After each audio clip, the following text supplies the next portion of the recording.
Meu filho é muito preguiçoso, eu não aguento mais, ele se comporta como se fosse um hóspede dentro de casa. E aí, mamães, quem não viu essa frase aí por alguma colega ou até mesmo já falou? Realmente, educar filhos nos tempos de hoje, como dizem, não é fácil. Essa é uma missão muito importante e que nós, como mães, nós precisamos entendê-la dentro do seu significado principal. Hoje eu vou trazer uma breve reflexão.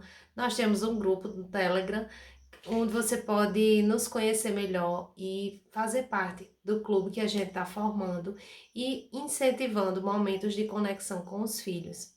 Esse é um importante instrumento para que a gente alcance o coração dos nossos filhos, é estar junto.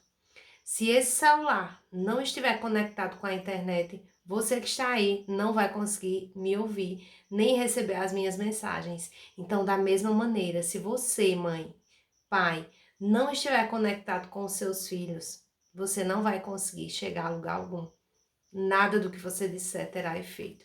Então, se liguem comigo nessa palavra que eu vou trazer aqui para a meditação de todos, que se encontra em Provérbios, capítulo 13, versículo 4.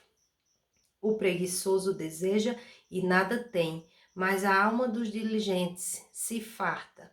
Então, minha gente, como nós sabemos, a Bíblia está repleta de reflexões sobre a preguiça e o Senhor, ele abomina a preguiça e diz como é glorioso quando a gente se dedica ao trabalho com toda a nossa dedicação, com todo o nosso zelo, né? Aqui em Provérbios capítulo 10, versículo 22 diz: a bênção do Senhor enriquece e não traz consigo desgosto.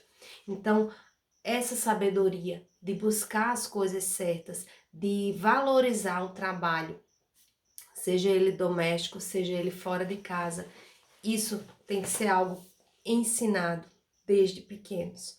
Então, se uma criança ela vê que o pai e a mãe o tempo todo xinga, o tempo todo critica, o tempo todo vive amargurado porque tem que trabalhar, imagine qual será o pensamento dessa criança sobre o trabalho.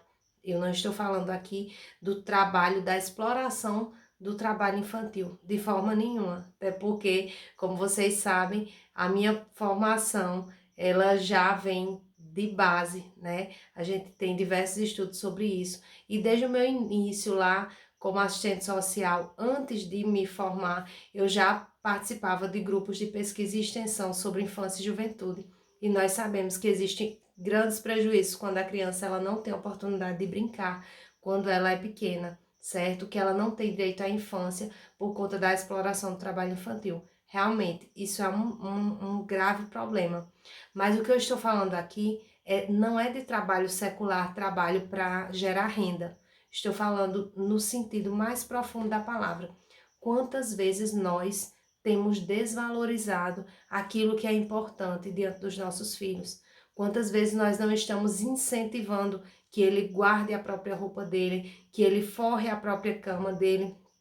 Quantas vezes nós deixamos passar essas oportunidades de aprendizado, seja de colocar uma roupa no varal, seja de secar uma louça, seja de uma atividade simples como recolher o lixo, de acordo com a idade da criança, é claro. Tem crianças menores que ainda não estão aptas para fazer esse tipo de atividade. Então é muito importante que aquilo que a gente fala esteja conectado com aquilo que a gente vive e com os valores que a gente acredita. Se a gente usa a Bíblia para dizer que a nossa regra de fé, a gente não pode contradizer essa palavra através das nossas atitudes, porque isso é uma incoerência e as crianças percebem logo que isso é uma farsa, né? Então, mamães, aqui fica o meu recadinho, a minha reflexão.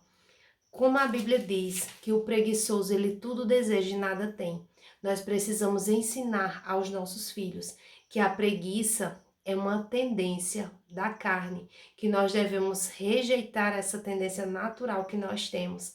Lá, desde o Jardim do Éden, nós sabemos, nós temos uma tendência às coisas da carne, mas que o nosso espírito ele milita todos os dias com a nossa carne para que a gente vença todos esses desafios.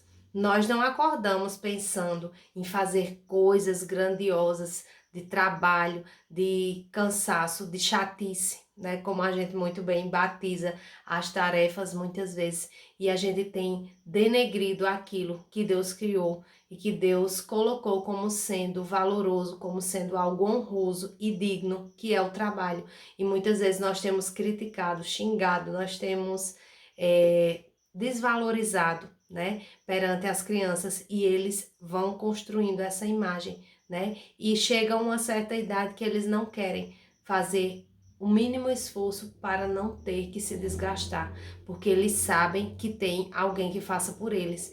Então, mamães, o meu recadinho para vocês hoje é que nós possamos nos conectar com os nossos filhos, seja através de momentos de devocionais, seja esse momentinho do fim do dia, que a gente possa ir no quarto dos filhos, ficar um pouquinho com eles, escutar como foi o dia, contar uma história. Se você não é muito de contar histórias, não gosta de ler para o seu filho, dependendo da idade, ele até pode ler e você ir comentando. Enfim, existem diversas oportunidades para que a gente se conecte com os nossos filhos enquanto é tempo. Se nós não tivermos relacionamentos saudáveis, profundos, regados a muita afetividade, a gente não vai ter poder de influenciá-los quando as amizades vierem, quando as ideologias vierem, quando toda essa onda de influência externa vier. A gente não vai ter poder sobre eles se nós não estivermos conectados. Lembrem-se do exemplo do celular. Sem internet a gente não consegue acessar nenhuma página, né? Então que vocês possam pensar sobre isso. E que a bênção do Senhor, ela enriquece e não acrescenta consigo dores. Que você possa ensinar o seu filho desde pequeno o que é certo, o que é errado. E que você possa ter isso muito claro.